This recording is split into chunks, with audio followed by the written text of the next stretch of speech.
Build smart, move fast, get the edge of last. This is the Catalyst. You are listening to The Catalyst, the podcast by the Long Beach Area Chamber of Commerce. Welcome to the Small Business Resiliency Series, brought to you by Don Temple Storage, Wells Fargo, Dignity Health St. Mary's Medical Center, Hyatt Regency Hotel, Intertrend, and Crown Castle. And now, onto The Catalyst. And welcome to The Catalyst. Long Beach, BC's, if you're not on the video, he's all waving. He's very, very excited to be here. This is another episode of the Small Business Resiliency Series. And well, first off, let me back up. Welcome to The Catalyst, the podcast by the Long Beach Area Chamber of Commerce. My name is Stuart Takahara.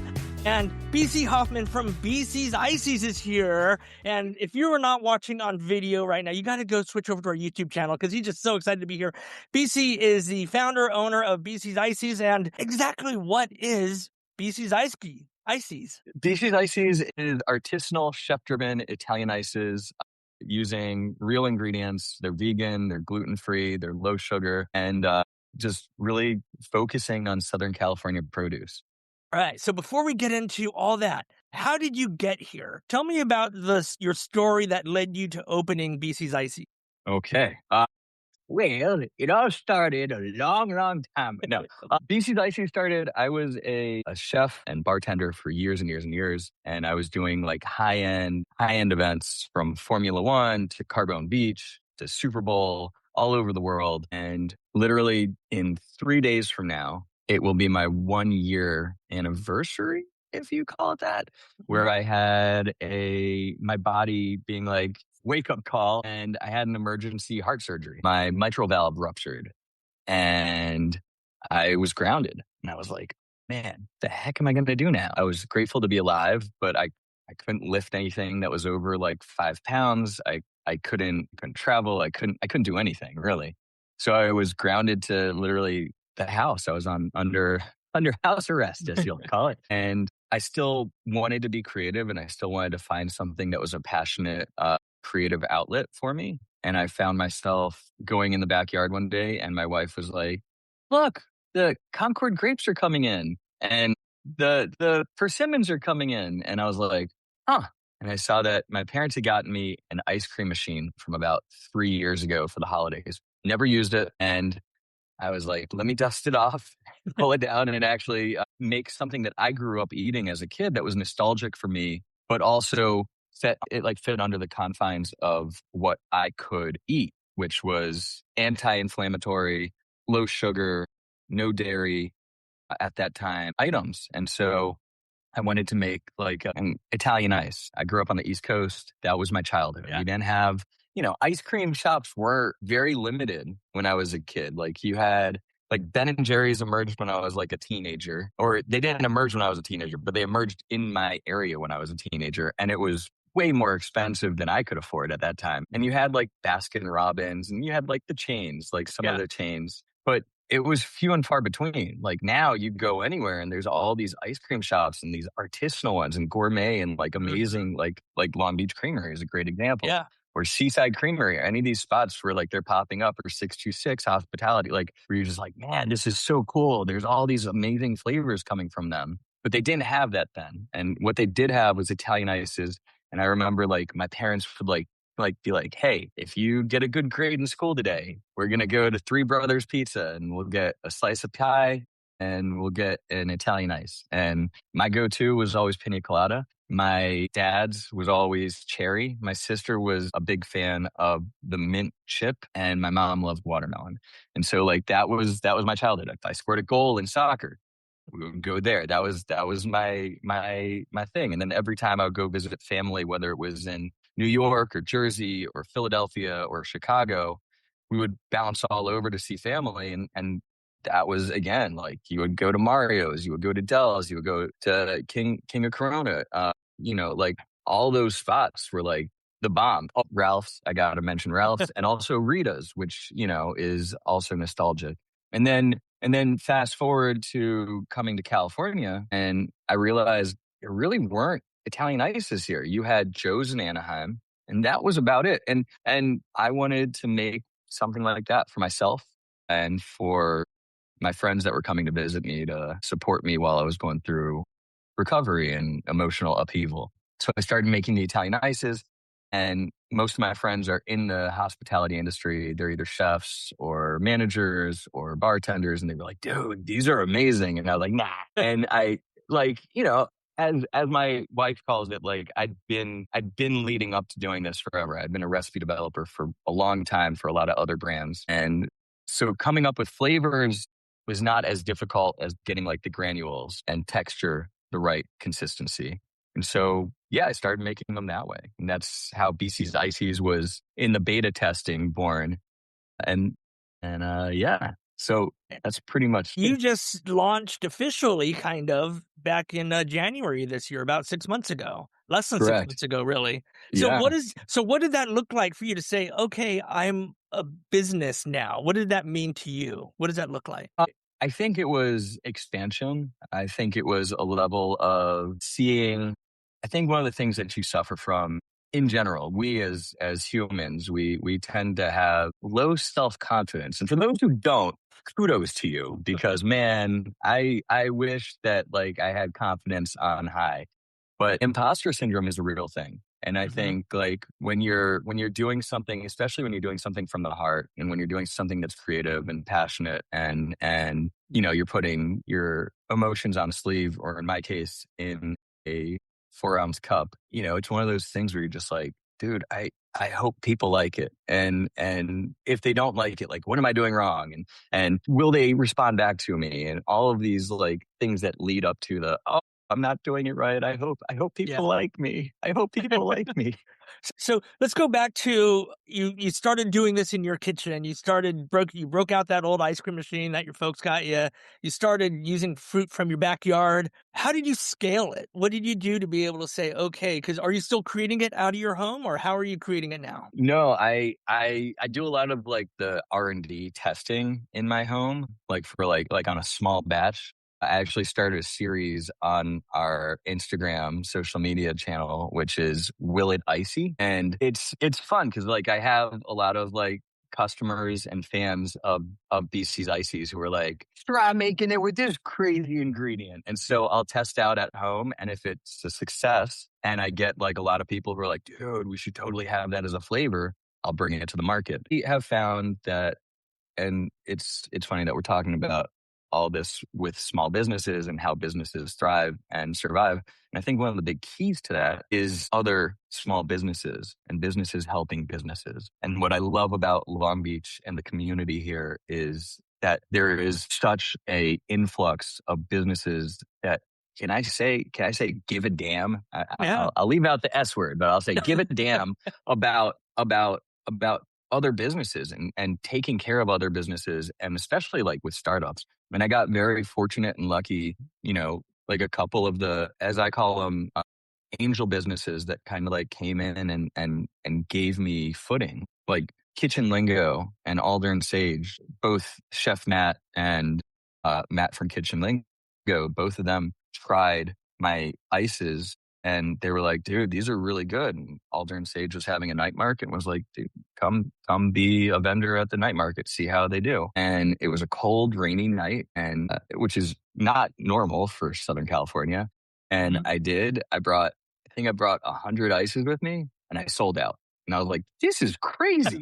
And they asked me to come back again.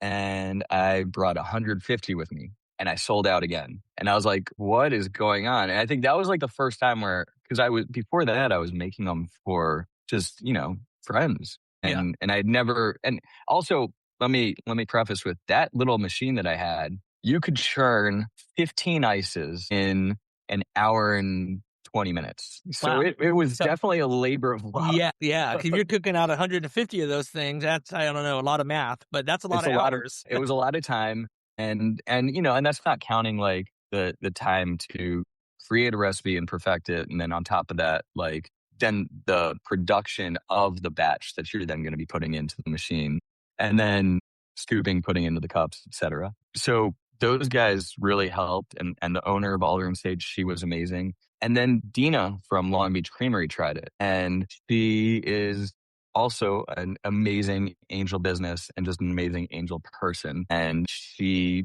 was like, these are amazing. I would love, like I dropped them off with her staff I guess her staff like had tried them and they were like, "Oh my God, they're so good." I didn't know.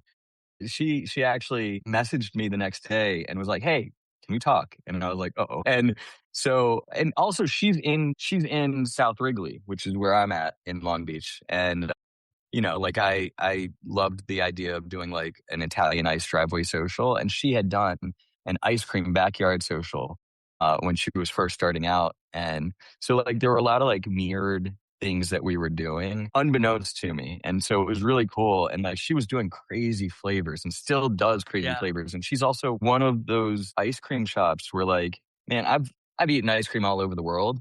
And I would say she's definitely top 5 ice creams in the world, like without a doubt. And so like me getting like her, I don't want to say approval, but yeah, kind of like I wanted like her blessing. I wanted to be like, it's one of those things. I was taking these 2 people that I respected and being like, hey, full, honest, constructive criticism. How can I make a better product? I just want to make the best Italian ice there is.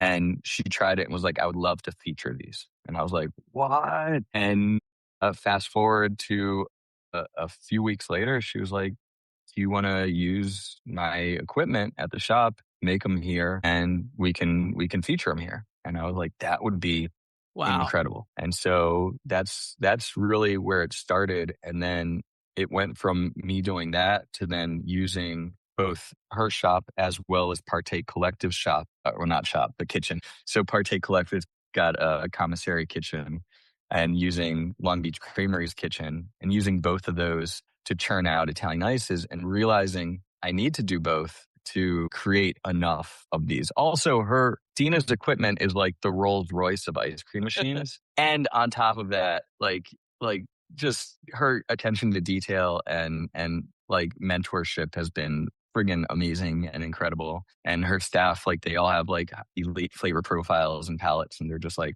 this is what I would do differently. And I'm like, cool, let's go. So yeah, it started with that. And then it grew into being in farmers markets and being into different restaurants, like the whole series, like Will It Icy series. Like one of the flavors that someone asked me, actually one of my neighbor's sons, he was like, do pickle. And I was like, oh man, I don't know how I feel about pickle.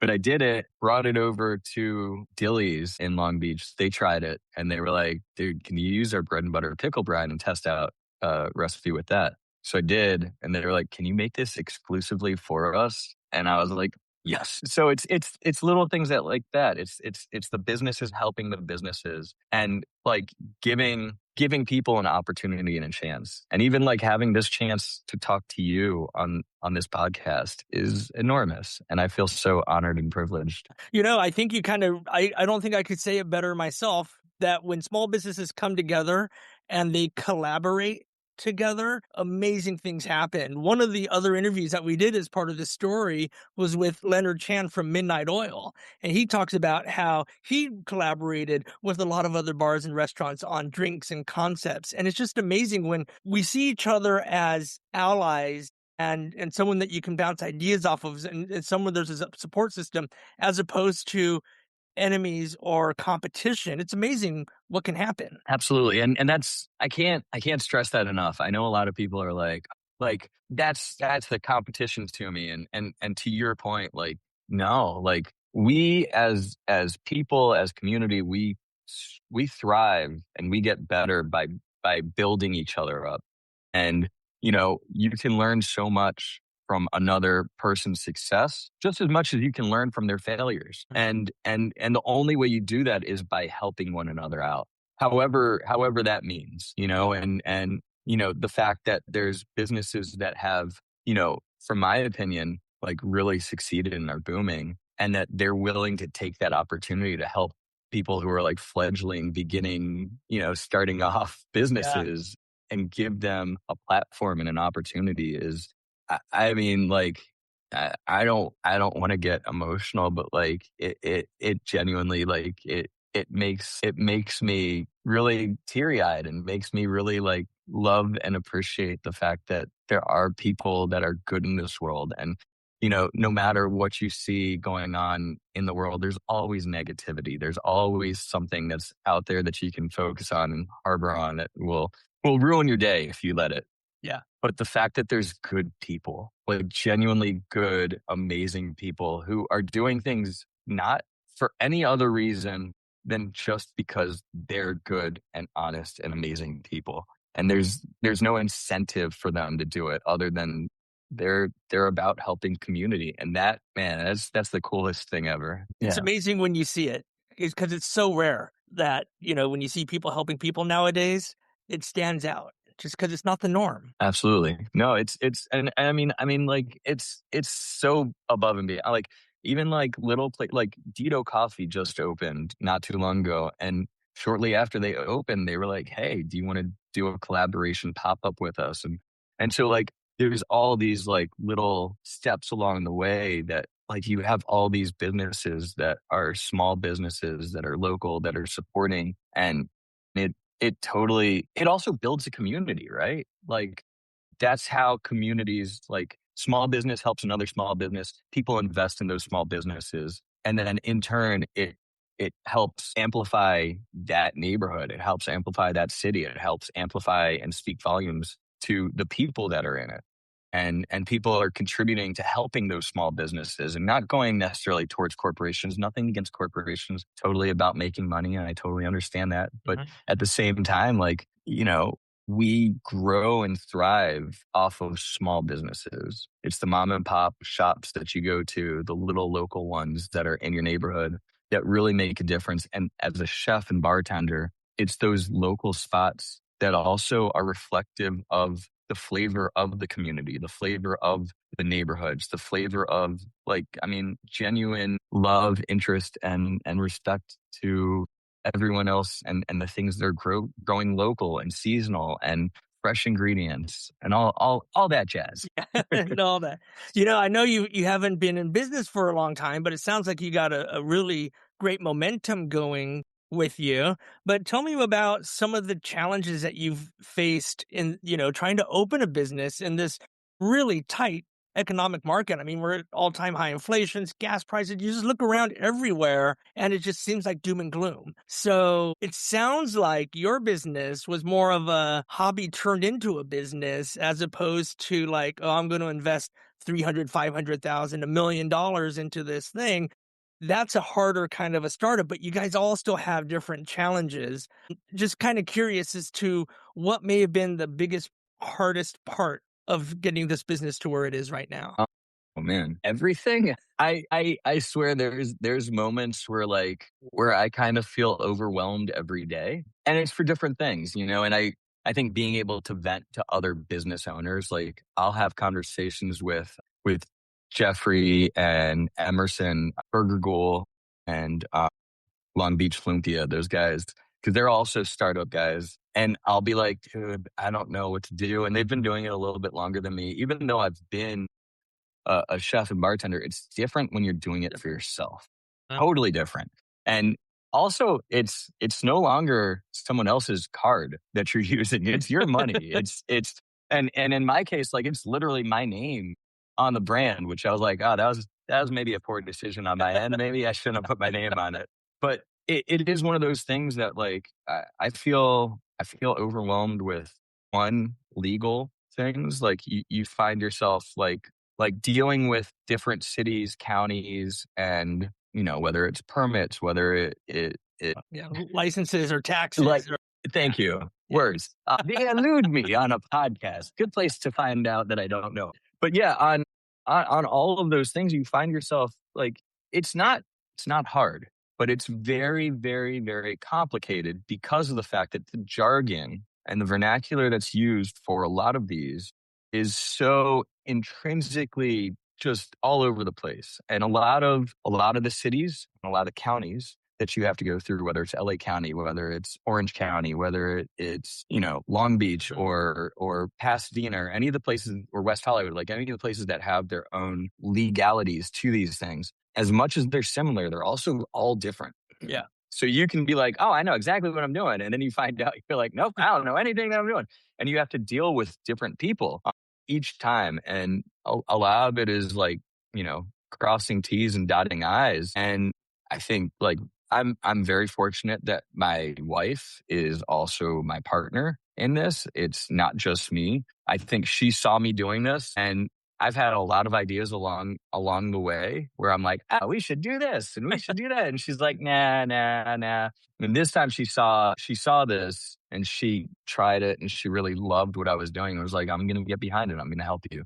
So she's been helping me with the admin. Thank goodness, because man, trying to not have a proper foundation and base, especially as you're growing and scaling, which is where we're at right now, can be really difficult and is difficult regardless.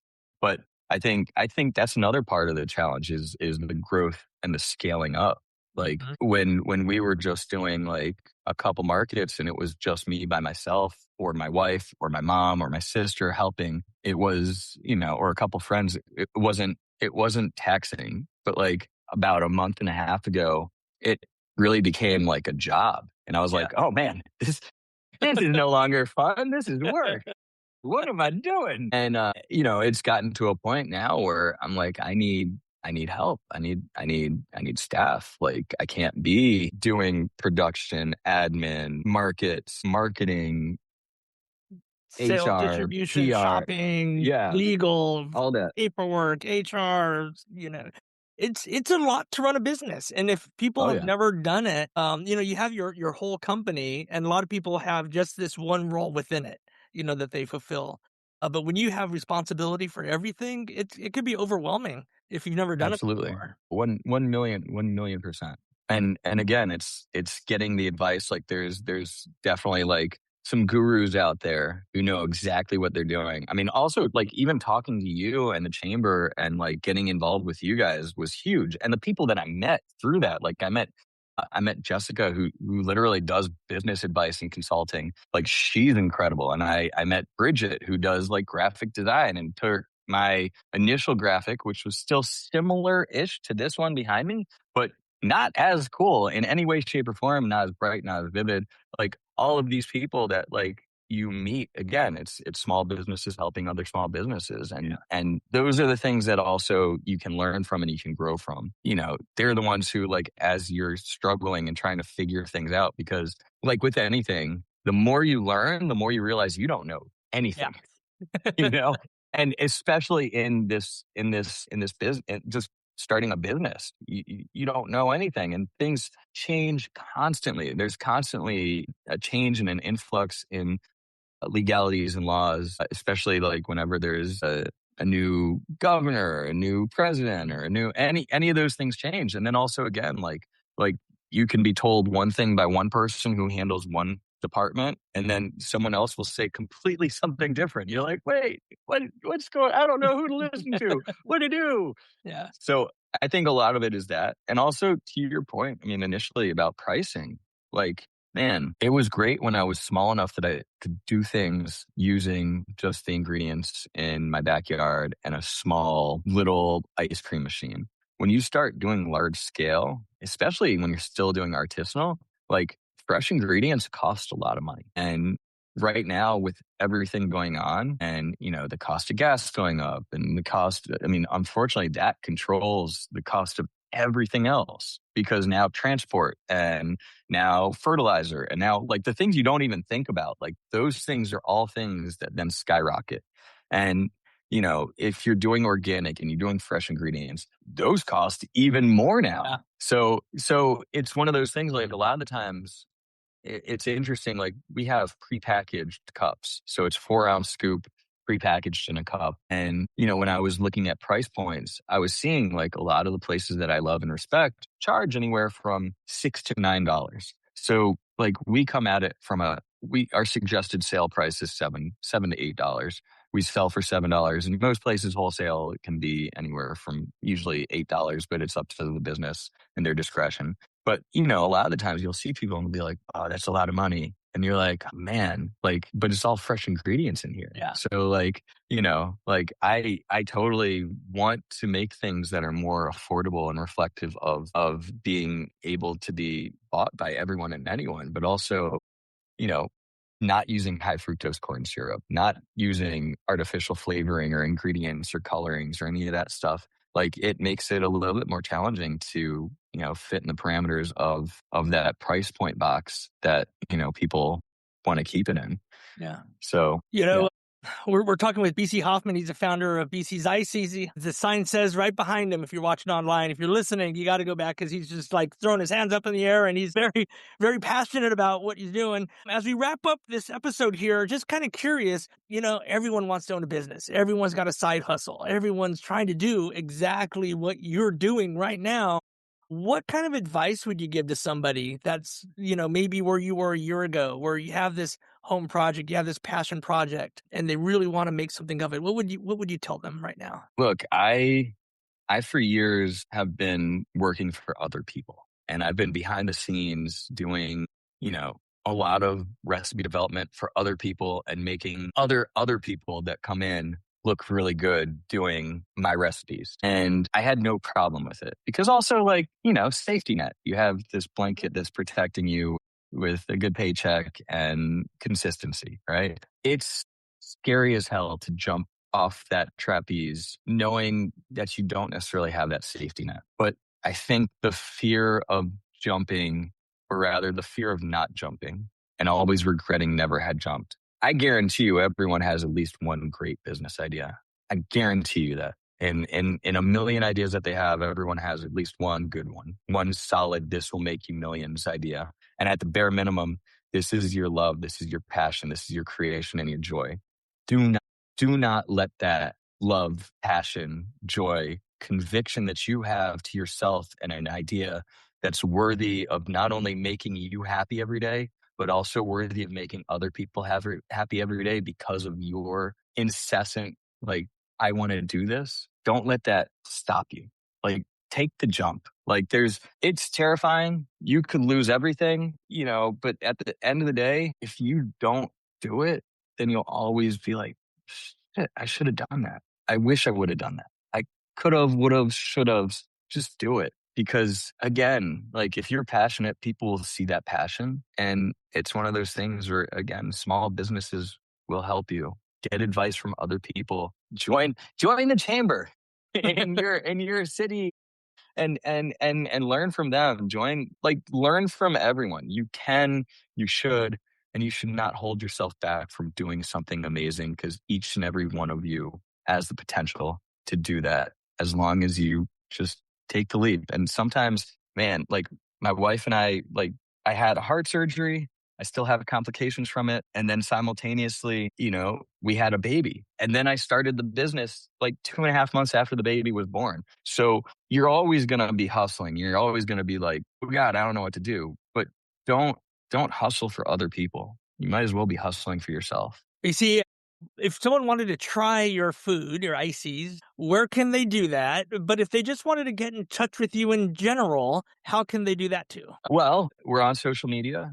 You can get us on Instagram or TikTok or Facebook even via BC's Ices. That's BCSICYS. Or you can catch us on our website, www.bcsices. My email handle is chillout@bcsices.com. And last but not least, you can find us where we have seasonal and rotational flavors at Long Beach Creamery at both their locations, Bixby Knolls and downtown.